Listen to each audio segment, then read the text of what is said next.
South India shopping mall the wedding మంత్ర సరికొత్త wedding collection south India shopping mall. Welcome to Suman TV. Operation Sindoor తర్వాత పాకిస్తాన్ భారతదేశాన్ని ఎలా బెదిరించాలని ఆలోచనలు చేస్తోంది. ప్రతిసారి ఒక్కొక్క ప్లాన్తో ప్రపంచ దేశాల వేదికలపైన ఒక్కో రకమైన బెదిరింపులకు కూడా పాల్పడుతోంది. పైకేమో శుద్ధపూసనని చెప్తోంది, లోపల చేయాల్సిన కుతంత్రాలన్నీ చేస్తుంది పాకిస్తాన్. తాజాగా సింధూర్ ఏదైతే సింధు జలాల నిలిపివేత కొనసాగుతుందో, సింధు జలాల నిలిపివేత తర్వాత పాకిస్తాన్ భారతదేశానికి మళ్ళీ ఏమని బెదిరింపులు చేస్తుందో తెలుసా?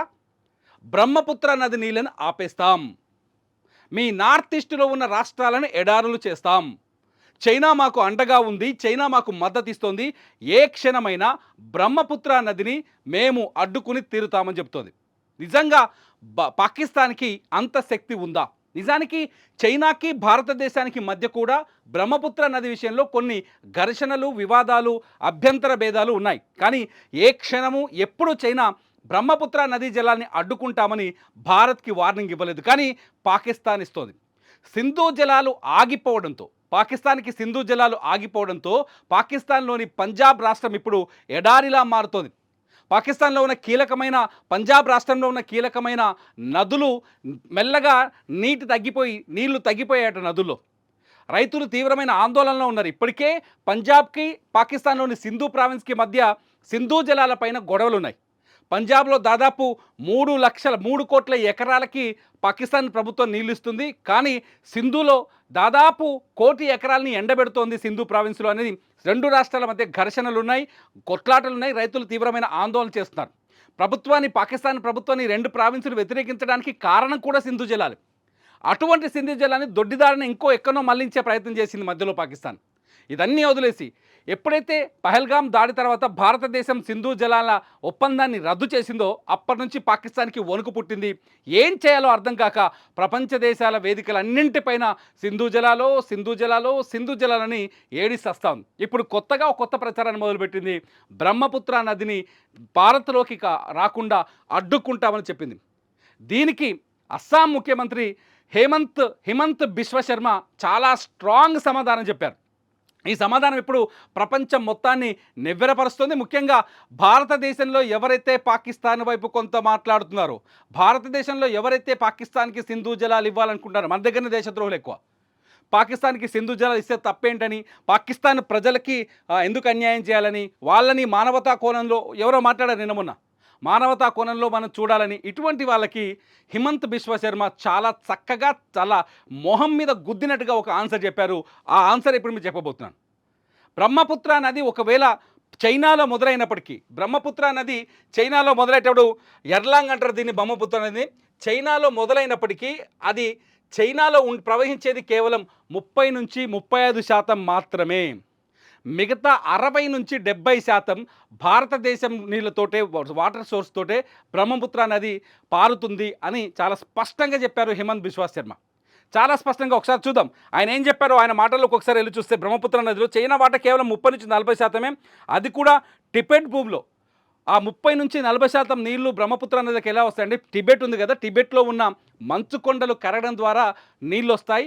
ఆ నీళ్ళని మాత్రమే చైనా ఆపగలదు, అంతమించి ఏమీ ఆపలేదు.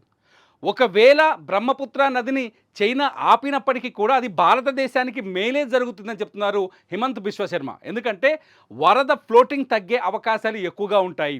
నిజానికి బ్రహ్మపుత్ర నదిలో భారత్కు సంబంధించిన నదులే, భారతదేశంలో భూభాగంలో ఉన్న నదులే ఎక్కువగా ఉపనదులుగా ఉన్నాయి. ఒక్కసారి చూడండి, ఇక్కడ మన మ్యాప్లో కనిపించవచ్చు దిబాంగ్ నది. ఇది బ్రహ్మపుత్ర నది. ఇది ఎక్కడ? చైనా నుంచి మొదలవుతుంది. అది ఒక్కసారి చూడండి, చైనా భూభాగంలో బ్రహ్మపుత్ర నది ఇక్కడ నుంచి భారత్లోకి ఎంటర్ అవుతుంది.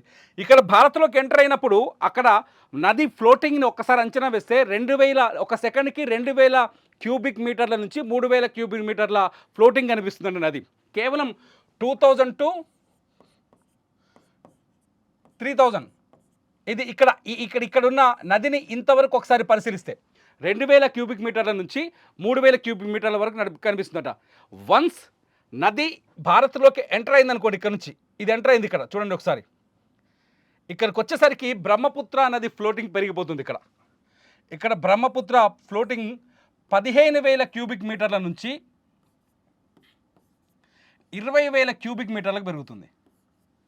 ఒకసారి అబ్జర్వ్ చేయండి. ఇక్కడ 2000 క్యూబిక్ మీటర్లు ఉన్న వాటర్ ఫ్లో ఇక్కడికి వచ్చేసరికి 15,000 నుంచి 20,000కి ఎట్లా పెరుగుతుంది? భారత భూభాగంలోకి వచ్చిన తర్వాత బ్రహ్మపుత్ర నదికి దాదాపు 6 నుంచి 7 ఉపనదులు జాయిన్ అవుతాయి. అంటే బ్రహ్మపుత్ర నదిలో వచ్చే వాటర్ అంతా ఇండియాలో ఋతుపవనాల వల్ల, లేకపోతే భారతదేశంలో ఉన్న భారత భూభాగంలో ఉన్న హిమాలయాలు కరగటం వల్ల మాత్రమే వస్తాయి.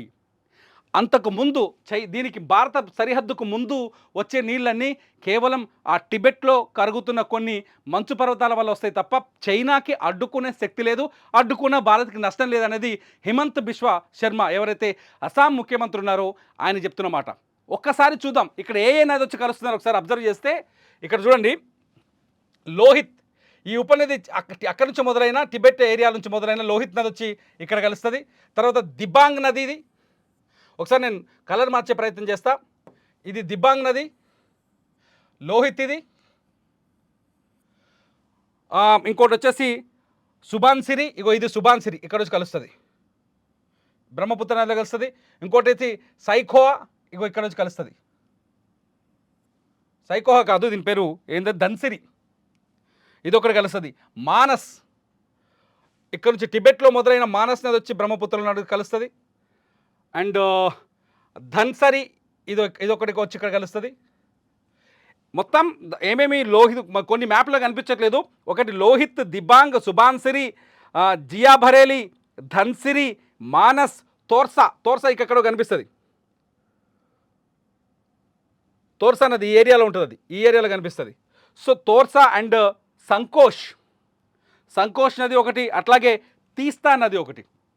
మొత్తాన్ని దాదాపు 9 నుంచి చిన్న చిన్న నదులు పాయలు అని కలుపుకుంటే దాదాపు 12 ఉపనదులకు పైన బ్రహ్మపుత్ర నదిలో కలుస్తాయి. సో ఎవరైతే పాకిస్తాన్కి సింధు జలాలు ఇస్తే తప్పేంటి అని మాట్లాడుతున్నారో వాళ్ళకి చాలా స్పష్టమైన సమాధానం హిమంత్ బిశ్వ శర్మ చెప్పిన సమాధానం. బ్రహ్మపుత్ర నది భారత్లోకి వచ్చిన తర్వాత, భారత్లోకి రాకముందుకు బ్రహ్మపుత్ర నది ఏమని పిలుస్తారంటే ఎడ్లాంగ్ అని పిలుస్తారు. ఇది బ్రహ్మపుత్ర నది స్ట్రక్చర్, ఇదంతా చైనా భూభాగం అనుకోండి ఒక రకంగా, ఇదంతా చైనా భూభాగం అనుకోండి. ఈ ఏరియా అంతా ఈ నదిని ఎర్లాంగ్ అని పిలుస్తుంది. అక్కడ నుంచి ఎప్పుడైతే భారత్లోకి ఎంటర్ అవుతుందో అది అప్పుడు బ్రహ్మపుత్ర నదిగా మారిపోతుంది. ఇది కంప్లీట్గా ఎప్పుడైతే భారత్లోకి ఎంటర్ అయిందో ఇది బ్రహ్మపుత్ర నదిగా మారుతుంది. ఇలా నేరుగా వచ్చేది బంగాళాఖాతంలో కలుస్తుంది. అస్సాంలో చాలా ప్రాంతాలు, పశ్చిమ బెంగాల్లో చాలా ప్రాంతాలు, పశ్చిమ బెంగాల్లోని కొన్ని ప్రాంతాలు, చాలా ప్రాంతాలు బ్రహ్మపుత్ర నది పరివాహక ప్రాంతాల్లోకి వస్తాయి. బ్రహ్మపుత్ర నది ఉప్పొంగినప్పుడు వరదల సమస్యలు అనేకం ఉన్నాయి. మనం చాలాసార్లు వార్తల్లో చూసాం. బ్రహ్మపుత్ర నది పొంగి పొర్లితే 4-5 రాష్ట్రాలు చాలా తీవ్రమైన ఇబ్బందులు ఎదుర్కొంటాయి. ఈ పరిస్థితుల్లో బ్రహ్మపుత్ర నది ఏదో చైనా నుంచి వస్తుంది, సింధు జలాన్ని ఆపేస్తే బ్రహ్మపుత్ర నది నీళ్ళు ఆపేస్తామని పాకిస్తాన్ చెప్పినంత మాత్రాన భయపడాల్సిన అవసరం అయితే లేదు అని హిమంత్ బిశ్వ శర్మ చాలా స్పష్టంగా చెప్పారు. నిజానికి ఇది కూడా నిజం. ఒకవేళ రాజకీయ ప్రకటన అయినప్పటికీ ఇది నిజమైన ప్రకటన. నిజంగా సింధు జలాన్ని పాకిస్తాన్కి ఇవ్వాల్సిన అవసరం ఉందా? ఎవరైతే సింపథైజర్స్ ఉన్నారో ఇంకా పాకిస్తాన్ పైన, పాకిస్తాన్ ప్రజలకి నీళ్ళని ఆపాల్సిన పనేముంది, యుద్ధం చేస్తే చేద్దాం అని సింపథైజర్స్ మాట్లాడుతున్నారో వాళ్ళందరికీ ఇది నిజంగా ఒక పిడిగుద్దు లాంటి సమాధానం. ముక్కు మీద గుద్ది చెప్తారు చూసావా, అటువంటి సమాధానం. మీరేమనుకుంటున్నారు? నిజంగా బ్రహ్మపుత్ర నదిని ఆపే శక్తి చైనాకు ఉందా? ఇంత తెలిసిన తర్వాత కూడా పాకిస్తాన్ ప్రచారాన్ని నమ్మి ఎవరైతే భారతీయుల్లో కొందరు భారతదేశంలో పాకిస్తాన్ ప్రజలపైన సింపతి చూపించాలనుకుంటున్నారో వాళ్ళకి మీరిచ్చే సమాధానం ఏంటి? ఈ వీడియో కింద ఖచ్చితంగా కామెంట్ చేయండి. మీ కామెంట్స్ పైన నేను మరో వీడియో చేస్తా. చూస్తూనే ఉండండి సుమన్ టీవీ.